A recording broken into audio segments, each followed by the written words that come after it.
Le 14 août, Jésus dit : Je t'ai dit que tu es comme ça grâce à l'aide du Père Migliorini. Il ne doit en tirer aucun orgueil et toi aucun abattement, et personne ne doit s'étonner de cette affirmation. Je suis Dieu et je n'ai pas besoin d'intermédiaire, c'est vrai.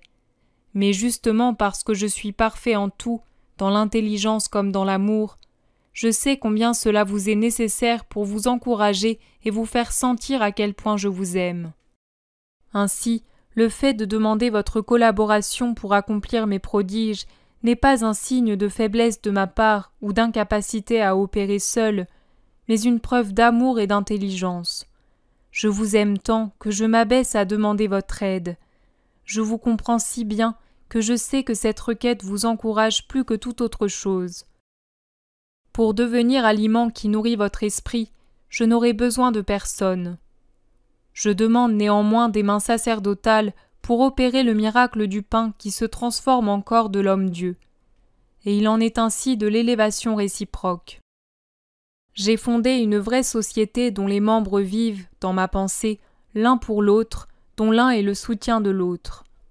Du plus grand au plus petit, vous avez tous une raison de faire partie de la splendide équipe de mon Église, une dans l'essence et trine dans la forme, comme son roi et pontife divin, à la fois un et trin avec le Père et l'Esprit. La communion des saints unit les catholiques du passé avec ceux du présent, les catholiques qui peinent avec ceux qui luttent et ceux qui jouissent du bonheur. Le ciel, la terre et le purgatoire s'entraident et se complètent mutuellement, et de la même façon, les membres de l'Église militante doivent s'entraider et se compléter mutuellement. Ô sublime charité qui est née de mon cœur, déchirée par la trahison avant d'être déchirée par la lance, signe vivant de l'appartenance à moi. Si vous pouviez voir la valeur que possède, aux yeux des êtres célestes, l'amour que vous avez les uns pour les autres comme pour des frères et sœurs, selon mon commandement d'amour, personne d'entre ceux qui sont dotés d'intelligence ne voudrait ne pas aimer son prochain avec pureté, avec une vision spirituelle et une spirituelle ardeur. Ainsi s'aimaient mes premiers disciples, et c'est leur façon de s'aimer qui a convaincu le monde de la vérité du Christ.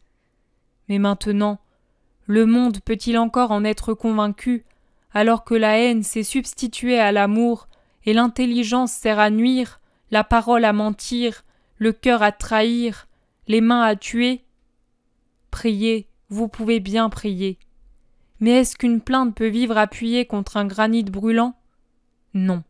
Elle meurt parce que sa racine ne trouve point le suc de vie. Ainsi meurt votre prière qui n'est pas nourrie par l'amour.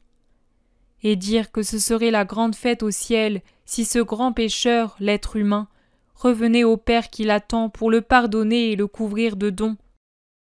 Je vais portant la croix, ramassant les croix que Satan abat et que vous ne savez porter. Le monde a rejeté l'Église et les églises tombent.